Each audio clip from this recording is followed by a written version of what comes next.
My name is Donald Whitfield. Everyone calls me Don. And at 58, I thought I'd already lived through the worst a man could survive. Then, one Thursday morning, I drove to the credit union to pull $200 cash for my prescription. And the woman behind the counter looked up, glanced at her screen twice, and said, "Mr. Whitfield, I think you need to speak with our manager." The account that was supposed to hold close to $340,000, my severance, my late wife's life insurance, the money from selling the house in Kelowna, had less than $900 left in it. And the only other person with signing authority on that account was my own son. Before I take you back to that Thursday, if you're watching this from anywhere in Canada, drop your city and your province in the comments. I read every single one. Now let me take you back to February, the month everything I believed about my family came apart on a stretch of black ice outside Calgary. That winter had already been hard before any of this started. My wife Patricia died in October, lungs, fast at the end, faster than the doctor said it would be. 31 years married, and then she was just gone.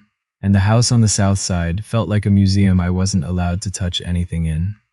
My daughter Brenda came by most evenings after her shift at the hospital. She was a nurse, 49 years old, divorced, raising her youngest alone in a townhouse 20 minutes from mine.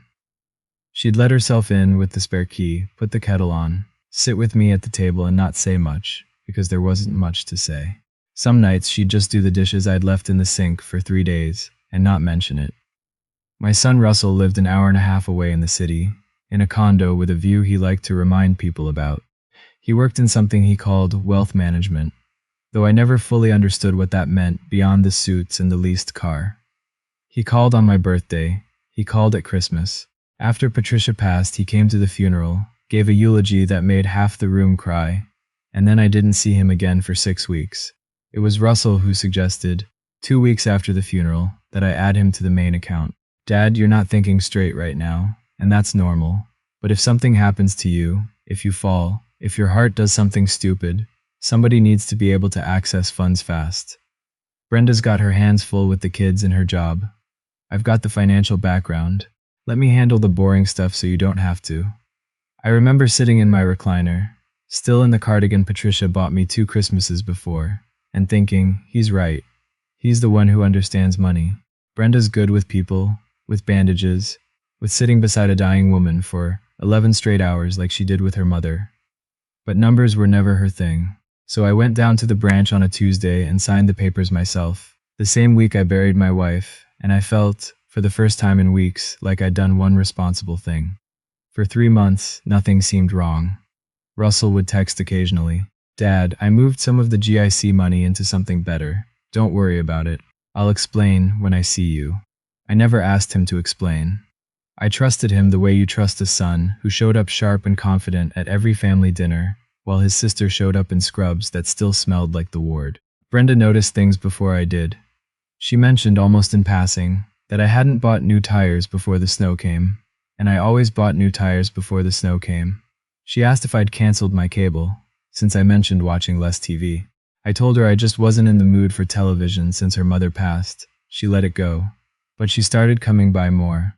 The morning at the credit union, I'd gone in for something small, a couple $100 for my blood pressure medication, because my card had been declined at the pharmacy the day before, which I'd blamed on a chip reader. The teller, a young woman named Priya who'd helped me set up online banking the year before, typed my account number in, looked at the screen, looked at me, and asked me to wait while she got someone. The branch manager, a heavy-set man named Mr. Doucette, sat me down in his glass office with a box of tissues already on the desk, which should have told me something. He pulled up the account history on his monitor and turned it toward me. 11 months. 11 months of transfers, most of them under $5,000 at a time, moving from my joint account into something called Whitfield Capital Holdings, a numbered company, Russell's numbered company. "Mr. Whitfield," he said, "I want to be very careful here because I can see this is the first you're hearing of it.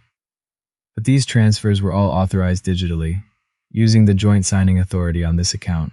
I'm legally required to tell you that, and I'm also legally required to tell you that you have options." I sat in that office for 40 minutes. I didn't cry. I want to be honest about that, because in the version of this story where I tell it well, the emotional man weeps in the bank manager's office, and that's not what happened. What happened is I went very quiet and very cold. The way I used to get on the oil rigs up north when something broke and you had 4 minutes to fix it before it became somebody's funeral. I asked Mr. Doucette to print everything. Every transaction, every date.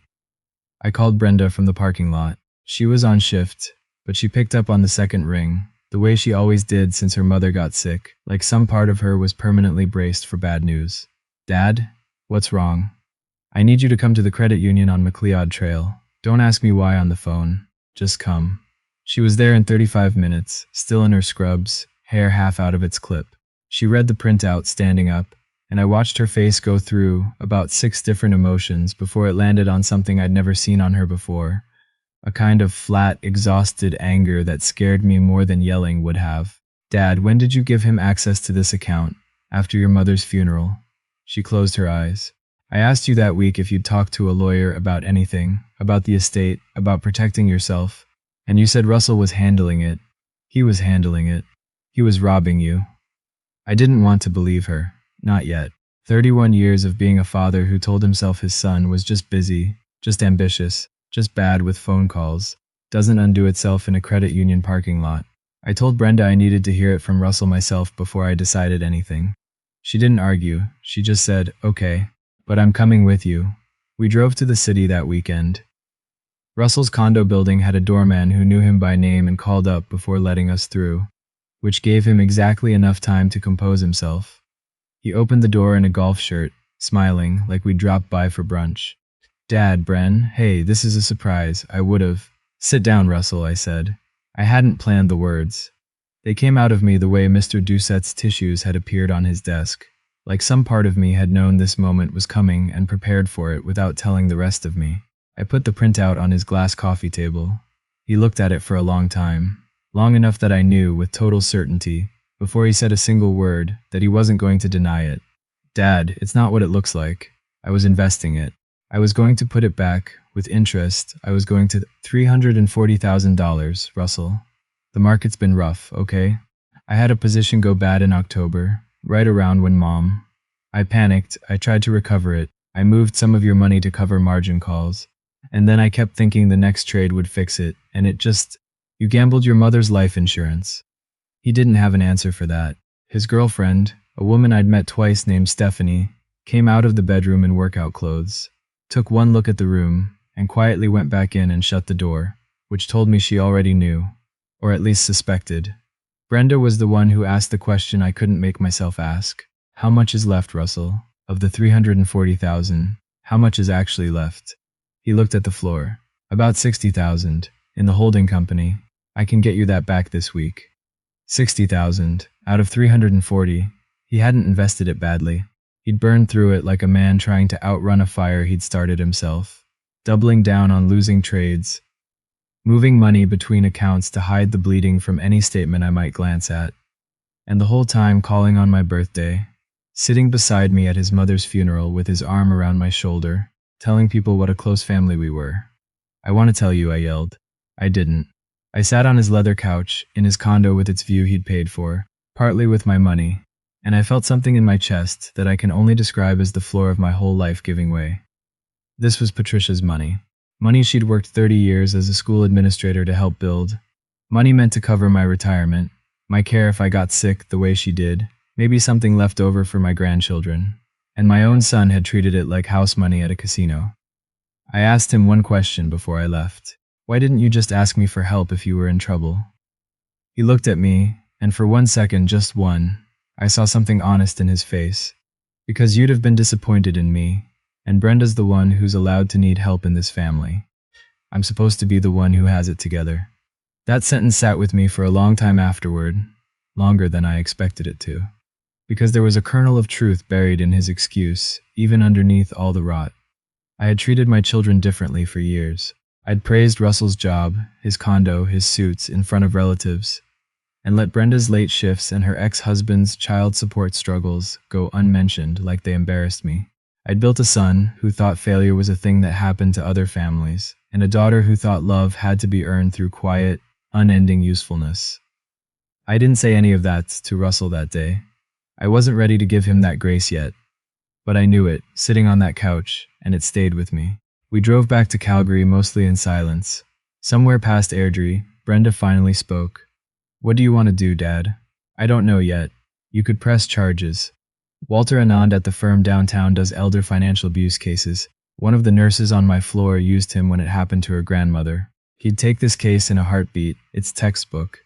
I knew a lawyer's name like that wasn't an accident. Brenda had been preparing for this conversation longer than I had, which told me she'd suspected something was wrong well before I did, and had been quietly gathering what she'd need. The way she gathered information about every patient she'd ever cared for. Before she ever said a word to me about it, I met with Walter the following week. He was younger than I expected, sharp, careful, the kind of man who took notes while you talked instead of waiting for his turn to speak. He laid out my options plainly. Criminal fraud charges, which in Alberta could mean real prison time given the amount involved. A civil suit to recover what remained and put a legal claim against future earnings. Or some combination, criminal charges held as leverage while a structured repayment agreement got drawn up. What would you do? I asked him, if it were your father. He was quiet for a moment. I'd want to know if my son could ever be trusted again before I decided how hard to come down on him. That's not legal advice. That's just a man answering another man. I sat with that for 2 weeks. I didn't call Russell. He called me 4 times. I let 3 go to voicemail and answered the 4th. Only because Brenda was sitting with me when it rang and told me I should hear what he had to say. That avoiding him wasn't the same as forgiving him, and I didn't have to choose between the two. On the phone, Russell didn't make excuses this time. He told me he'd sold the condo, was moving into a 1-bedroom rental, had already liquidated what was left of his investment accounts, his car, even his watch, to get the recovery number as high as he could before I decided anything. He said Stephanie had left him the week after we visited, which he said without asking for sympathy, just stating it as another fact in a pile of consequences he'd built for himself. He said the words, "I'm sorry," maybe 6 times in 11 minutes, and somewhere around the 4th time, I believed him. Not because the words were special, but because of everything he was doing alongside them. I told Walter I wanted a structured agreement, not a criminal case. Full repayment over 8 years with interest, secured against any future assets Russell acquired, enforceable in civil court if he defaulted. Walter said it was generous. I told him I wasn't doing it because Russell deserved generosity. I was doing it because Patricia spent 31 years teaching kids who made terrible mistakes that mistakes weren't the end of the story, and I didn't want her last gift to our family to fund either a prison sentence or a grudge that outlived me. I also did something Walter suggested that I hadn't thought of myself. I had new documents drawn up, a proper power of attorney, naming Brenda, not because I'd stopped loving Russell, but because trust, once it's spent like that, doesn't refill itself just because somebody apologizes well. Brenda cried when I told her, not from pride, she said, but from relief, because for 3 years she'd quietly worried what would happen to me if something went wrong, and nobody with sense was positioned to step in. It's been a 1.5 years now. Russell pays into the repayment account every month, on time, automatic, no reminders needed anymore. He's working a regular salaried job now, nothing with a view, and from what Brenda tells me, since they talk more than he and I do, he's seeing someone about why he needed people to think he had it all together in the first place. We talk on Sundays, short calls, careful ones, the kind 2 men have when they're both still figuring out how much trust can be rebuilt and how much just has to be lived with as a permanent, smaller thing. Brenda still comes by most evenings. We've started having dinner at the kitchen table again, instead of me eating alone in front of the television, and some nights her youngest comes too. Does homework at the same table where Patricia used to grade essays. Last month, for the first time since the funeral, I made Patricia's shepherd's pie from her recipe card, and Brenda cried into her plate a little, and I let her, because some grief just needs somewhere to land. People ask me sometimes whether I regret not pressing charges, whether I let Russell off easy. I tell them the truth. This isn't about easy. Every month his payment shows up, he's reminded of exactly what he did and exactly what it cost. That's not nothing. But I also tell them I learned something that cost me far more than the money did, which is that the children who never ask you for anything are not the children with nothing to give. And the ones who always seem to have it together are sometimes the ones drowning the quietest. I spent years measuring my children by the wrong scale, and it took a teller looking up from her screen on a Thursday morning to show me how wrong I'd been. If there's somebody in your life doing the quiet, unglamorous work of showing up, don't wait until a stranger behind a counter has to tell you to sit down before you see it. Tell them now. I wish I had.